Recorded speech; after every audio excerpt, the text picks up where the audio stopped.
Tu disais en ton cœur, je monterai au ciel, j'élèverai mon trône au-dessus des étoiles de Dieu. Je m'assiérai sur la montagne de l'assemblée, à l'extrémité du septentrion.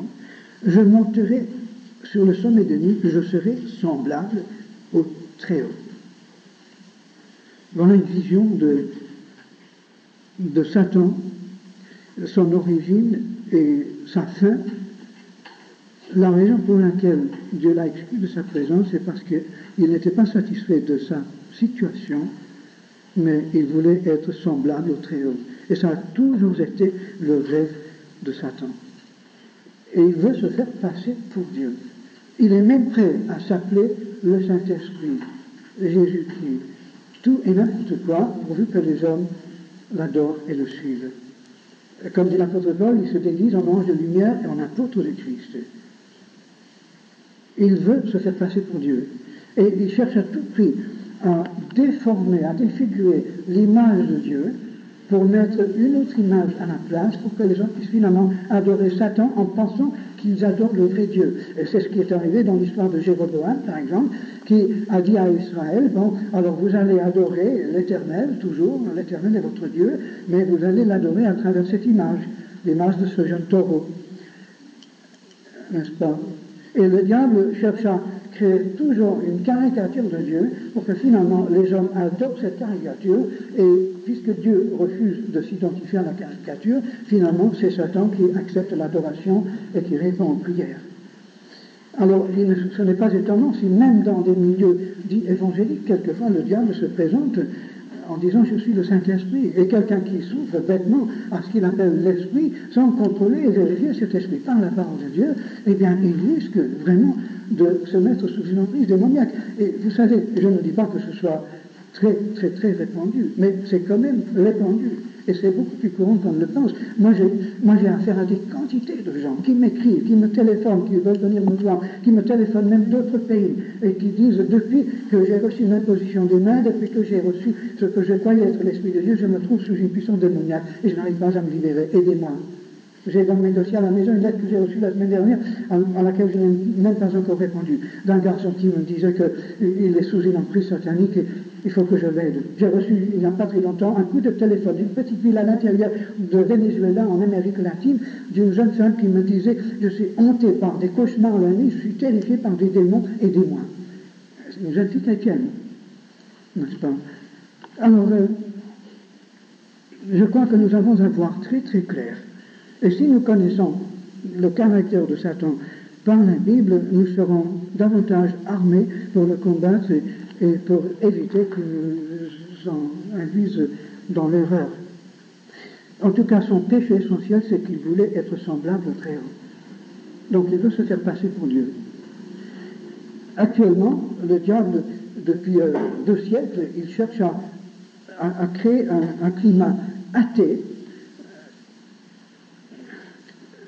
Il crée un vide pour que finalement lui puisse remplir ce vide. Vous savez, Jésus dit que quand un esprit malin sort d'un homme, la maison reste vide et propre, et après le démon revient avec cet autre démon plus méchant que lui. Alors il me semble qu'actuellement en Europe, du fait que maintenant les gens ne veulent plus croire en Dieu, ils se mettent dans une situation où ils seront obligés finalement de mettre quelque chose à la place de Dieu. Et c'est effectivement ce qui arrive. Vous savez, ma génération d'avant-guerre est tombée dans le matérialisme par excès, et le résultat, c'est que la génération d'après-guerre, finalement, ne pouvait plus vivre ce matérialisme, puisque c'était vide, ça n'avait pas de sens. Ma génération avait hérité encore de la morale du 19e siècle, de la réforme, et même de l'enseignement de la morale dans les écoles en France, etc. Mais maintenant, tout cela est disparu. Et le résultat, c'est que cette dernière génération, a cherché partout quelque chose qu'on ne peut plus trouver avec la raison, puisque la science nous dit que la raison nous dit qu'il n'y a rien. Bon, alors maintenant on cherche avec la non-raison, au-delà de la raison, de façon irrationnelle, on cherche quelque chose qui puisse justifier notre existence et nous donner un but dans la vie. On cherche dans l'occulte, dans le mystique, dans tout et n'importe quoi, au lieu de revenir et de chercher dans la Bible. Alors, tout cet athéisme occidental, finalement, aboutit à un panthéisme, Et c'est ce qui explique aussi la ruée vers l'hindouisme et le bouddhisme. Ça fait des progrès, des ravages terribles en France. Et les gens cherchent quelque chose. Et au lieu de parler de Dieu comme étant à l'origine de la matière et de la vie, ils disent que c'est l'évolution. Mais ils divinisent l'évolution. Et l'évolution, pour eux, c'est Dieu, n'est-ce pas? Seulement la différence entre toutes ces choses et la Bible, c'est que la Bible nous dit que Dieu existe en dehors même de la matière, que la matière n'est pas, il pénètre la matière, il est partout, mais il n'est pas identifié à la matière. La matière, c'est une création qui peut finalement cesser d'exister, si Dieu cesse de penser à elle. Alors que toute cette nouvelle religion qui se forme identifie Dieu à la nature. Ils disent que dans la nature, dans la matière, il existe ce principe qui évolue, qui crée les éléments, qui crée les lois physiques et chimiques et qui crée la vie, la cellule biologique et finalement l'homme. Tout ça sort de la matière. Mais évidemment, cela n'explique pas d'où vient la matière en premier lieu. C'est vraiment une folie, c'est un aveuglement. Mais voilà un peu le climat dans lequel nous vivons aujourd'hui. Et en apportant le message de Christ, nous avons d'une manière ou d'une autre à surmonter tous ces préjugés et ces aberrations afin d'apporter la lumière fulgurante de la face de Dieu en Christ. Maintenant, en parlant du diable, je n'ai pas beaucoup parlé de lui, mais je crois qu'il aime bien qu'on parle de lui.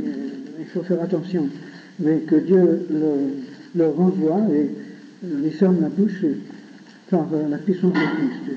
Regardez maintenant Ézéchiel 28, où nous avons un autre passage très important sur Satan. De toute façon, le diable sait que ses jours sont comptés et il sait qu'il va en enfer. Mais il essaie de prolonger le plus possible son existence. Et après l'enlèvement de l'Église, il doit faire tout son possible pour rayer de la terre toutes les connaissances de la Bible, pour que les hommes ne cherchent plus le vrai Dieu et puissent l'adorer lui. Il espère peut-être comme ça pouvoir retarder son procès. Mais de toute façon, le procès est déjà fait. Jésus a dit, le mardi ou le mercredi, avant sa mort, je pense que c'était le mercredi probablement, avant sa mort, il a dit à ces Grecs qui étaient venus le trouver et lui demander, lui poser des questions, il a dit, c'est maintenant le jugement de ce monde, et c'est maintenant que le prince de ce monde est jugé et jeté dehors. Donc Jésus a considéré que sa crucifixion, c'est le destin du diable. Comme si Dieu laissait au diable avant la porte ouverte pour une certaine repentance. Peut-être. Mais à partir du moment où le diable a mis le Fils de Dieu sous la croix, son destin est scellé. Le procès est déjà fait, le dossier est complété, et Dieu attend simplement le moment pour éliminer le diable. Alors, dans le chapitre 28, le prophète Ézéchiel prêche contre le roi de Tyr. Mais dans les versets 2 à 10, il parle contre le prince de Tyr. Et là, c'est manifestement l'homme qui était à la tête de ce grand système commercial et maritime. Mais à partir du verset 12, il parle contre le roi de Tyr. Il fait une distinction. Du verset 2 à 10, c'est un homme. Mais à partir du verset 12, ce n'est plus un homme. C'est la grande puissance spirituelle qui était derrière le système de Tyr. Ainsi parle le Seigneur l'Éternel. Tu mettais le sceau à la perfection. Ben, cela n'est pas vrai d'un homme, mais c'est vrai de Satan à l'origine. Tu étais plein de sagesse, parfait en beauté. Tu étais en Éden, le jardin de Dieu. Tu étais couvert de toute espèce de pierres précieuses, etc. Verset 14. Tu étais un chérubin, ou le chérubin protecteur, on peut le traduire comme ça. Tu étais le chérubin protecteur, aux ailes déployées. Je t'avais placé et tu étais sur la sainte montagne de Dieu. Tu marchais au milieu des pierres étincelantes. Tu étais intègre dans toutes tes voies, depuis le jour où tu fus créé, jusqu'à celui où l'iniquité a été trouvée chez toi. Donc, à l'origine, il était parfait. Et il était le chérubin protecteur sur la montagne sainte de Dieu. Il me semble que son rôle était tout spécialement de protéger l'intimité de la présence de Dieu. Et je suppose que c'est là le sens de ce passage. Quand on pense qu'il a vécu dans l'intimité avec Dieu. Et il était, je pense, parce que certainement, l'ange le plus puissant, le plus intelligent, le plus beau qu'il avait jamais créé. Et malheureusement, finalement, il n'était pas satisfait de sa position. Il voulait être semblable au Très-Haut. C'était là son péché, le péché de l'orgueil. Et au verset 16, dans la grandeur de ton tonnerre, tu as été rempli de violence et tu as péché. Et je te précipite de la montagne de Dieu, je te fais disparaître, chérubin protecteur, verset 17, ton cœur s'est élevé à cause de ta beauté. Tu as corrompu ta sagesse par ton éclat, et tu te jettes par terre, et je te livre en spectacle au roi. Alors, nous voyons que le diable a chuté par orgueil, et vraiment, il a fait chuter l'homme aussi par orgueil, parce que l'homme, en mangeant de l'arbre de l'arbre de la connaissance du bien et du mal, il a été séduit par la proposition du diable qu'il serait comme Dieu, semblable à Dieu lui-même, le même péché. Et aujourd'hui, l'homme de plus en plus veut être son propre Dieu. Du fait qu'il ne croit plus à Dieu, finalement, l'homme devient son propre Dieu. Et puisque pour l'homme aujourd'hui, Dieu, c'est la nature, si vous voulez, c'est la matière divinisée, et comme l'homme est la forme la plus évoluée, comme il le pense, de la matière, la forme de vie la plus développée, donc forcément, l'homme est son propre Dieu. L'homme vient au-dessus de lui-même. Il devient autonome, il est lui-même l'autorité qui détermine son destin et son comportement. Donc finalement, l'homme se débarrasse de Dieu et devient lui-même Dieu. Et lorsque le surhomme apparaîtra en se disant qu'il est Dieu et il va s'asseoir dans le temple de Dieu et se faire adorer, les gens vont le suivre. C'est remarquable comme tout ce qui se passe dans le monde sur le plan politique, philosophique, religieux et même économique, tout concorde actuellement pour dresser le tableau des temps de la fin. Moi j'ai compassion de tous ces fous qui sont dans la rue, qui marchent aveuglément, qui ne savent pas où ils vont, et qui ne veulent même pas nous écouter. Vous savez, si j'étais jeune, je crois que moi je ne resterais pas en Europe, où les gens sont tellement blasés, ils ont la vie trop facile, malgré le chômage et tout le reste. Je crois que j'irai en Afrique centrale, ou en Inde, où on peut encore trouver des centaines ou des milliers de gens qui écoutent l'Évangile. Qui est-ce qui me disait, hier ou avant-hier, quelqu'un ici me disait que, je ne sais pas si c'était au Kenya,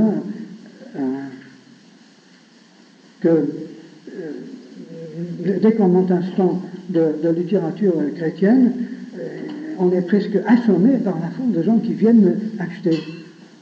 Et il faut presque se protéger pour ne pas être écrasé par la foule de gens qui viennent acheter. Il y a des endroits dans le monde où les gens écoutent l'Évangile. Jésus dit, si on ne t'écoute pas dans une ville, eh bien secoue la poussière de ses pieds et va dans une autre ville.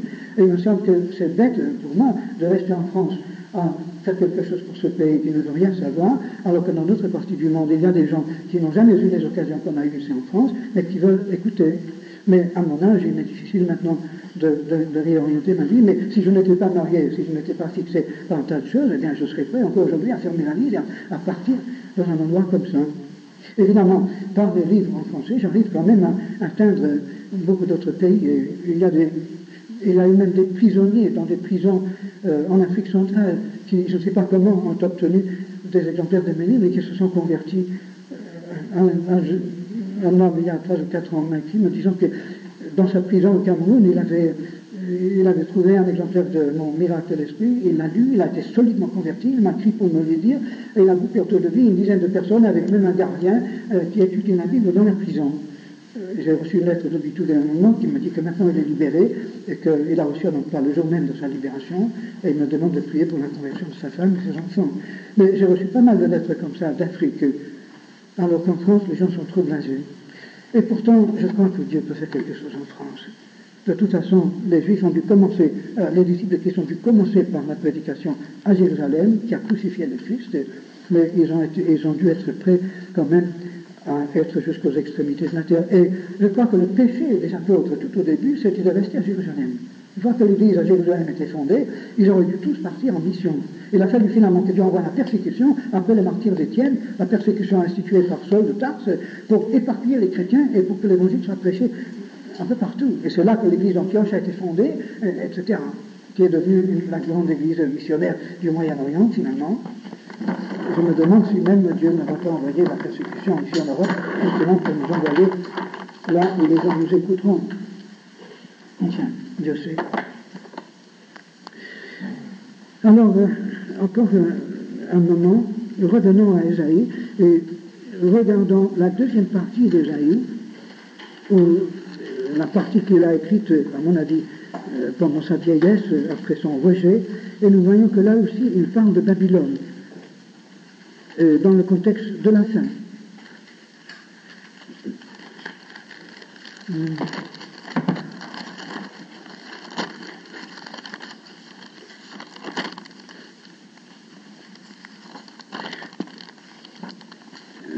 Chapitre 46, Bel s'écoule, Nebo tombe, on met leurs épaules sur des animaux, etc. Verset 2, ils sont tombés et se sont écoulés ensemble. Donc les idoles de Babylone. C'est remarquable, Bel, il me semble, correspond au phénicien Baal, c'est-à-dire le maître. Nebo, c'est un autre dieu de Babylone, mais le mot Nebo, en chaldéen, correspond au mot hébreu. En arabe, c'est Nebi. Je crois que c'est Nebi en hébreu aussi, qui signifie le prophète. Je me demande si Bel et Nebo ne sont pas des prototypes de la bête et de son faux prophète des temps de la fin. Mais ici, nous voyons qu'Ésaïe prévoit donc la destruction de Babylone et de ses idoles. Et puis, chapitre 47. Descends, assieds-toi dans la poussière, vierge fille de Babylone. Assieds-toi à terre, sans trône, fille des Chaldéens. On t'appellera plus délicate et voluptueuse. Verset 3, ta nudité sera découverte et ta honte sera vue. J'exercerai ma vengeance, je n'épargnerai personne. Notre Rédempteur, c'est celui qui s'appelle l'Éternel des armées, le Saint d'Israël. Assieds-toi en silence et va dans les ténèbres, fille des Chaldéens. On t'appellera plus la souveraine des royaumes. Il me semble que cette fille de Babylone, vierge, c'est un peu l'église, la fausse église, et peut-être même très probablement aussi cette divinité toujours vierge qui est au centre du culte romain et babylonien. Je ne sais pas si vous avez fait un peu une étude des origines du catholicisme, mais au IVe siècle, après la conversion par force de l'Empire romain au christianisme, tous les païens sont rentrés dans l'Église, mais en apportant leur paganisme. Les gens ont conservé leurs fêtes et leurs coutumes païens, et il y a eu même des temples païens qui sont devenus églises du jour au lendemain, et on a même gardé des statues.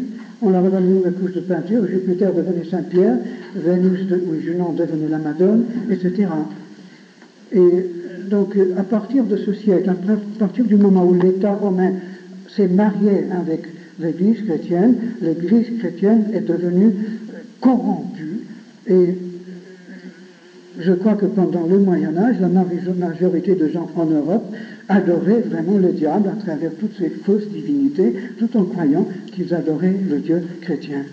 Et dans l'Antiquité, Sémiramis, la femme de Nimrod, après sa mort et après la mort de Nimrod, était adorée comme étant non seulement la grande divinité féminine, associée à la divinité masculine, c'est-à-dire un Dieu, mais le faux Dieu qui est Satan, et l'incarnation de ce Dieu qui est le fils de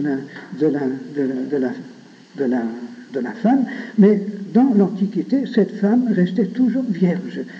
Elle était adorée en Babylonie sous le nom de Ishtar, Astarté chez les Phéniciens. Elle était toujours vierge, tout en étant la mère des dieux. Et on l'appelait la mère de Dieu et la reine du ciel. En Égypte, elle était adorée sous le nom de Isis, la femme d'Osiris, dont l'enfant était Horus. Toujours la même trinité, la trinité païenne, Dieu, sa femme et leur enfant qui est la réincarnation du Père. Et c'est cette même trinité que Mahomet a rencontrée chez les chrétiens en Arabie et qu'il a même incorporée dans le Coran en disant que c'est un blasphème. Et effectivement, c'est un blasphème. Alors, cette grande divinité, mère et toujours vierge, ne vient pas du tout du christianisme, mais vient du paganisme de l'Antiquité. Ça vient de Babylone. En tout cas, chapitre 48, chapitre 47, versets 12 et 13, il est parlé de l'occultisme de Babylone. Enfin, tout ce chapitre parle de Babylone. Le verset 8 parle de la volupté de Babylone. Et verset 9 parle de la destruction de Babylone. et ça viendra subitement, verset 11, à la fin du verset 11, la ruine fondra sur toi tout à coup à l'improviste. Cette Babylone sera détruite d'un seul coup au temps de la fin. Et au verset 12, 13, il est parlé de ses enchantements, ses sortilèges, etc. Et puis dans le chapitre 48, verset 20, nous avons cette parole: sortez de Babylone, fuyez du milieu des Chaldéens. Et c'est cela qui est cité dans l'Apocalypse chapitre 18.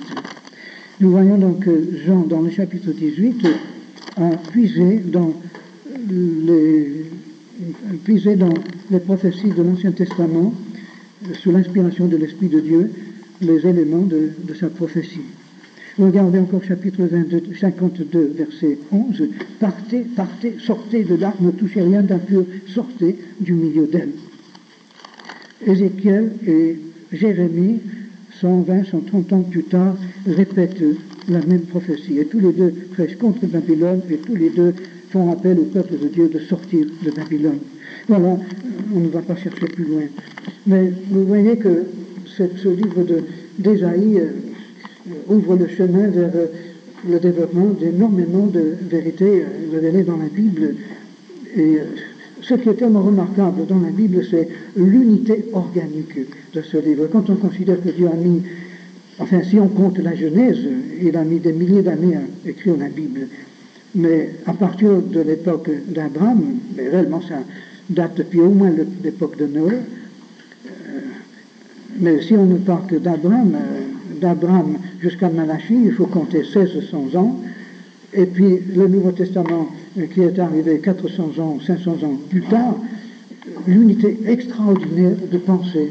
Il n'y a pas de contradiction dans la Bible. Les contradictions apparentes proviennent souvent du fait que la vérité est toujours paradoxale, et si nous examinons plus clairement les problèmes textuels et autres, ces problèmes disparaissent et laissent la place à notre émerveillement devant l'unité organique. Comme je l'ai dit, la Bible, comme l'Église, est un organisme. Ce n'est pas une structure morte, c'est organique, c'est vivant, qui sait s'adapter, croître, se développer, mais toute la Bible est sortie de cette petite graine de prophétie dans Genèse 3.15. Tout cela, c'est comme un arbre, comme une forêt qui sort de cette semence originelle. C'est remarquable. Et quand on se met dans la peau de ces prophètes de l'Ancien Testament, qui savaient si peu en comparaison de nous, et qui n'avaient pas encore une Bible complète, mais en qui l'Esprit de Dieu a pu créer de plus en plus la vision de ces choses et trouver un vocabulaire, un symbolisme, nous donner des définitions, nous ouvrir le chemin de la découverte. Oh, ce sera merveilleux. Moi, je me régale à la pensée au retour de Christ dans le royaume de Dieu, de trouver très vite, 5 minutes pour aller chercher Ésaïe parmi la foule, les racheter et dire: mon Dieu, tu sais, je te dois énormément de choses, mais j'aimerais te demander comment tu as trouvé tel et tel truc, n'est-ce pas? On va avoir des conversations extraordinaires. Vous savez, je crois que dans le royaume de Dieu, on aura tellement de travail à faire, on ne pourra pas gaspiller trop de temps à bavarder, mais je crois qu'on aura une infinité de possibilités quand même de communier avec nos frères et nos sœurs qui nous ont donné la Bible. En tout cas, moi, je me régale à la pensée de rencontrer Ésaïe. Peut-être qu'on lui donnera tous rendez-vous à un moment donné pour boire un bon café spirituel et lui poser des tas de questions. Eh bien, prions. Merci pour Ésaïe, ton serviteur. Merci pour les prophètes. Merci pour leur fidélité. Et merci à toi, puisque tu as pu trouver ces hommes, les sauver, leur donner ton esprit, leur ouvrir les yeux et leur communiquer ta parole. Et Seigneur, fais de nous des prophètes, dans le vrai sens du mot. Des hommes et des femmes qui puissent être ton porte-parole dans ce monde. Des hommes, des femmes qui puissent réveiller ton peuple et qui puissent aussi transmettre cette parole au monde perdu autour de nous. Seigneur, fais ton travail, nous t'en supplions. Et nous voilà devant toi, nous nous mettons à tes pieds. Daigne, Seigneur, nous ramasser, nous former, nous forger et nous utiliser pour ton service et pour ta gloire. Pour l'amour du Seigneur Jésus. Amen. Tout à l'heure, un frère m'a posé la question encore sur le rapport entre Genèse 3.15 et le reste de la Bible, il me semble que je ne me suis pas très bien expliqué l'autre jour. Donc j'aimerais, pendant 2 ou 3 minutes, vous ramener encore à Genèse 3.15, parce que c'est vraiment la clé de la Bible. J'aimerais que ce soit vraiment clair dans votre esprit. Moi, j'ai mis beaucoup d'années à découvrir ça. Il a fallu que je lise la Bible bien des fois avant de piger cette vérité remarquable. Mais ici, nous avons la première prophétie de la Bible. Et c'est Dieu qui la prononce. Il parle directement au diable dans cette prophétie. Et cette prophétie est une promesse. C'est à la fois une prédiction et une promesse. Et tous les hommes, depuis la chute d'Adam, qui se sont accrochés à cette promesse, ont été sauvés. Et Dieu dit donc dans ce verset 3 choses. Il dit qu'il y aura un homme qui sera la postérité de la femme. Et comme je l'expliquais l'autre jour, le mot postérité en grec, c'est semence, au singulier. La postérité d'un homme dans l'Ancien Testament voulait dire sa descendance. Et postérité était normalement au singulier, et on pouvait le comprendre de 2 manières parallèles. La postérité de façon générique, c'est-à-dire toute sa postérité, donc pluriel si on veut, mais le nom au singulier, et aussi un seul homme, une seule semence. C'est littéralement la semence de la femme, la semence au singulier. Quand on parle de semence aujourd'hui, ça peut s'appliquer à une seule graine, ou bien même à toutes les graines qui existent. Et de même, la semence dans la Bible a ces 2 sens, un sens général et un sens spécifique, enfin particulier. Alors, l'apôtre Paul, en parlant de la semence ou de la postérité d'Abraham, dans Galates, il fait remarquer que le nom est au singulier. Il n'est pas dit postérité au pluriel, mais postérité au singulier, c'est-à-dire un seul, donc il applique à Christ lui-même. Et ici, cette semence est incontestablement Christ. Il n'y a pas de doute. Il n'y a eu qu'une seule fois dans l'histoire du monde que la femme a eu une semence. C'est-à-dire une femme qui, seule, a eu un enfant sans l'intervention de l'homme. Et c'est dans le cas de Jésus-Christ. Donc ici, nous voyons la naissance du Sauveur d'une femme, donc il participe vraiment à la nature humaine. C'est un homme, et non pas un surhomme ou un ange ou un fantôme. Il partage notre sang, notre chair, mais du fait qu'il n'y a pas de père humain, son père est nécessairement Dieu lui-même. Donc on voit toute l'incarnation dans cette phrase, la divinité et l'humanité de Christ. Deuxièmement, il est dit que cette semence, donc Christ, ce sauveur, va écraser la tête du serpent. Quand on écrase la tête d'un serpent, eh bien, le serpent est mort. Et Dieu promet ici que le Christ va écraser la tête du serpent, il va détruire le diable. Mais la troisième chose qui est dite, c'est que dans ce processus, cet homme sera blessé au talon. Si tu écrases la tête d'un serpent, mais le serpent te mord en même temps, il te mord le talon, tu tues le serpent, mais tu meurs toi-même aussi. Et dans le verset 21, Dieu illustre cette vérité par un geste, par un acte, où il tue un animal, verse le sang de l'animal, et couvre Adam et Ève de la peau de cet animal.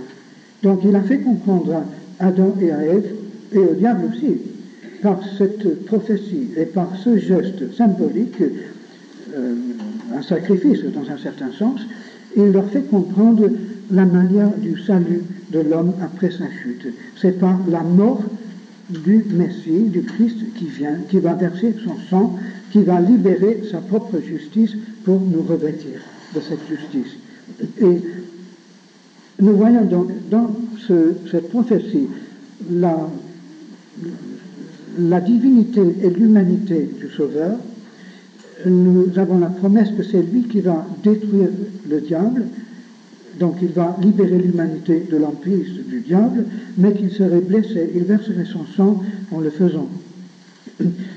Ces 3 choses sont dites de façon très claire. Seulement, cela soulève un grand problème, parce que si le Sauveur meurt dans son combat avec le diable, comment peut-il vraiment remporter la victoire? sur le diable. Et comment peut-il par la suite sauver l'humanité s'il ne ressuscite pas? Ce n'est pas un sauveur mort qui puisse nous sauver. Ce n'est pas un homme mort qui puisse établir le royaume de Dieu. Donc forcément, la résurrection est impliquée dans cette prophétie. Donc nous avons tout l'évangile dans ces 3 phrases. Tout le contenu de la Bible en embryon est là. Dieu a déjà tout dit. Dès le jour où l'homme a chuté, la connaissance de la voie du salut a été donnée. Et la Bible n'est que le développement de cette vérité dans tous ses aspects possibles jusqu'à l'avènement de la semence prophétisée, donc le Christ né de Marie, et ensuite par sa mort sur la croix, il a racheté l'âme de tout être humain qui désire être racheté. Il est mort dans son combat avec le diable, mais s'il n'est pas ressuscité, du fait que le diable continue toujours à empoisonner les hommes avec son venin, si le Christ est resté mort, alors finalement, il n'y a rien de gagné. Mais puisque Christ est ressuscité, la promesse de l'écrasement de la tête du diable aboutira à une conclusion définitive. Donc le Christ vivant finira par éliminer le diable. Alors, voilà ce que je voulais dire. Alors, je trouve que ça, c'est très important, c'est vraiment la base sur laquelle toute la Bible est bâtie. Et cela prouve que dès la chute de l'homme, les hommes avaient la vérité. Mais le problème, c'est que toutes les nations ont oublié et déformé cette vérité. Au lieu d'adorer le Dieu qui a prononcé cela, ils ont adoré plutôt toutes sortes de caricatures de Dieu, et surtout après le déluge, lorsque Nimrod a introduit le polythéisme et l'idolâtrie, les hommes ont adoré plutôt la créature au lieu d'adorer le Créateur. Mais il y a toujours eu, depuis que l'homme est sur la terre, des hommes qui ont conservé la vérité et qui nous l'ont transmise. Si nous avons la Bible maintenant, c'est parce qu'il y a eu, depuis Adam jusqu'à maintenant, des hommes qui ont transmis et retransmis cette vérité. Et avant le déluge, c'est la descendance de Seth qui a sauvegardé cette vérité, alors que les descendants de Caïn et des autres enfants d'Adam l'ont laissé en oubli et ont mis au monde toute une humanité qui finalement s'est révoltée contre Dieu et a été détruite par le déluge. Mais Noé a reçu cette vérité de son père, qu'il a reçu d'Enoch, qu'il a reçu de ses antécédents, de Seth en particulier. Il faut remarquer aussi que Seth était encore en vie pendant à peu près 900 ans, et Enoch a presque certainement connu Seth. Et Noé peut-être même a connu Seth. Je ne me rappelle plus exactement. J'ai fait des calculs une fois. Évidemment, il y a eu peut-être d'autres personnes dans la généalogie qui ne sont pas mentionnées, mais personnellement, je prends les généalogies au sérieux.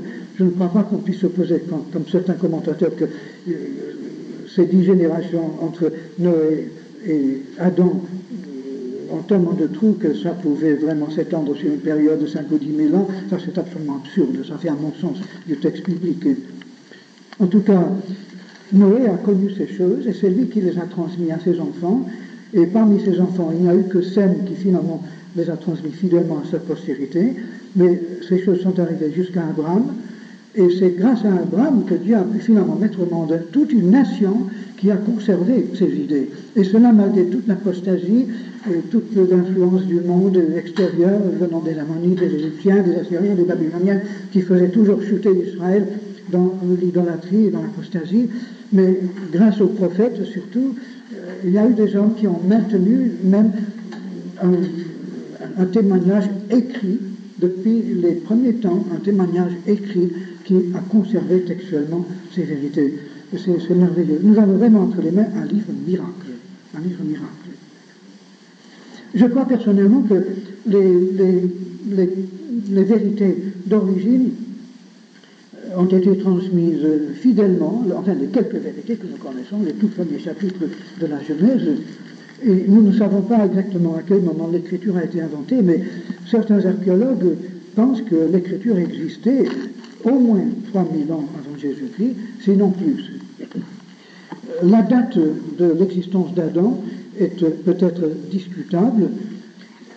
Selon le texte hébreu et selon les généalogies que nous avons, Adam a vécu il y a 6000 ans. Mais la version grecque de l'Ancien Testament, la Septante, renvoie la date plus loin. Les âges des patriarches étaient plus longs, selon la Septante, et si la Septante a conservé les chiffres vrais, ça signifie qu'Adam a vécu il y a à peu près 7500 ans.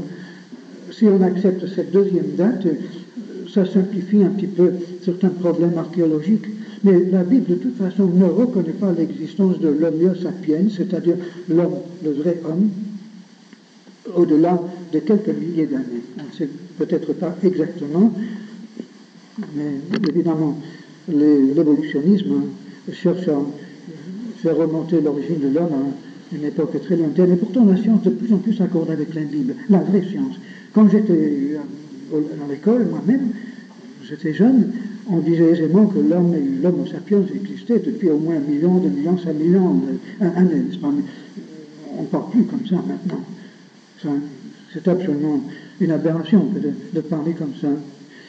Certains mettent l'homo sapiens sur la Terre depuis il y a 40 000 ans seulement, d'autres même le rabaissent jusqu'à 15 000 ans. Mais de toute façon, on voit que la science a beaucoup viré pour s'accorder avec la Bible. Et je crois que toute véritable découverte scientifique ne fait que confirmer la Bible. Évidemment, la science est inonde de beaucoup de choses.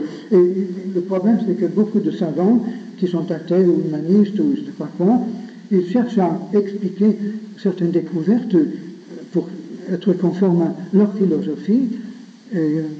Mais le chrétien peut tout aussi bien interpréter ces faits pour les accorder avec la Bible. Ce sont les philosophies qui sont contre la Bible, mais pas la vraie science. En tout cas, puisqu'on parle de ça, regardez le chapitre 4 de la Genèse, où nous avons l'histoire d'Abel et de Caïn.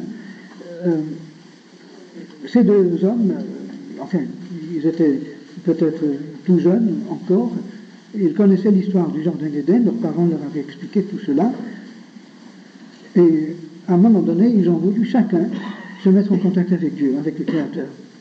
Évidemment, ils ne connaissaient pas Dieu, puisqu'ils sont nés spirituellement morts, puisqu'Adam et Ève sont morts spirituellement le jour où ils ont désobéi à Dieu. Et leurs enfants sont nés spirituellement morts. Mais alors, ils ont cherché à rentrer en contact avec Dieu. Et tous les deux, ils connaissaient l'histoire du Jardin d'Éden, mais Caïn n'en a pas tenu compte. Caïn pensait que pour avoir la faveur de Dieu, pour attirer l'attention de Dieu, il suffisait simplement de lui donner le mieux de ce qu'il avait. Et comme il était cultivateur, il apportait à Dieu ses meilleurs fruits, etc. On pense que comme ça, il pouvait faire pression sur Dieu pour écouter ses prières, n'est-ce pas? Il pensait qu'il pouvait acheter Dieu avec un peu d'effort humain, même avec ses meilleurs efforts. Et naturellement, ça n'a rien donné. Il n'a pas senti de réponse dans son âme. C'était comme avant. Mais Abel a cru à la prophétie de Dieu. Et naturellement, ces garçons ne savaient pas comment prier, puisqu'il n'y avait pas de langage. La Bible n'était pas écrite. L'homme était à l'origine de son histoire. Il avait un vocabulaire peut-être assez limité. Des noms pour le ciel, la pluie, la terre, les pommes, les oranges.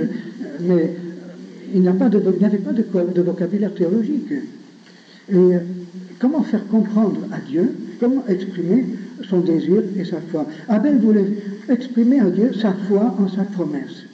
Il savait que Dieu avait tué un animal pour revêtir ses parents. Alors, comme il était berger, il a pris un agneau, il l'a tué, il a versé son sang par terre, pour faire comprendre à Dieu qu'il croyait au sang du Messie. Il savait que seul le sang du Sauveur pouvait le laver de son péché. Ensuite, il ne savait pas que faire de la carcasse, il ne voulait pas que ça pourrisse, et il a bâti une petite table de pierre et il a brûlé la carcasse. C'était le premier sacrifice. Je m'imagine ce garçon, il avait peut-être 50, 100 ans, mais à cette époque-là, on était encore adolescents à cette époque-là. et je l'imagine peut-être face contre terre, devant cet autel, longtemps, peut-être un jour, une nuit, 2 jours, 3 jours peut-être, et finalement, quand il se lève, son visage rayonne. Il sait que Dieu a pardonné son péché. Il a cru au sacrifice de Christ et il a maintenant la certitude que Dieu l'écoute.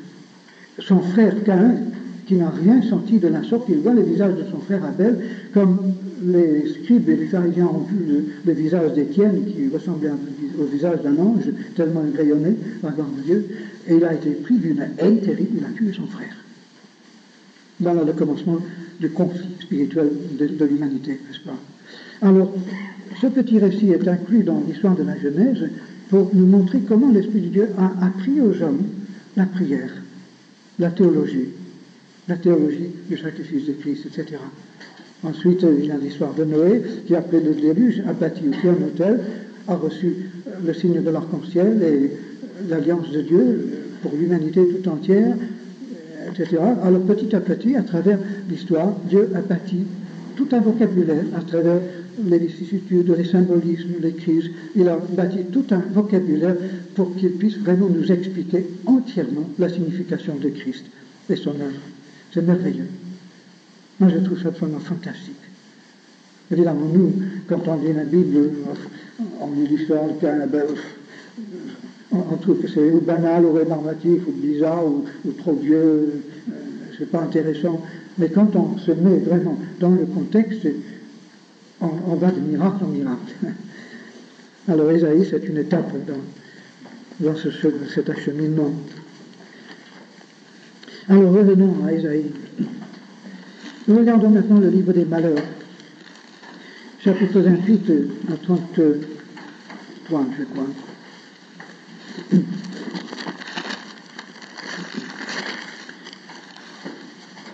35. Nous n'allons pas voir tous les malheurs.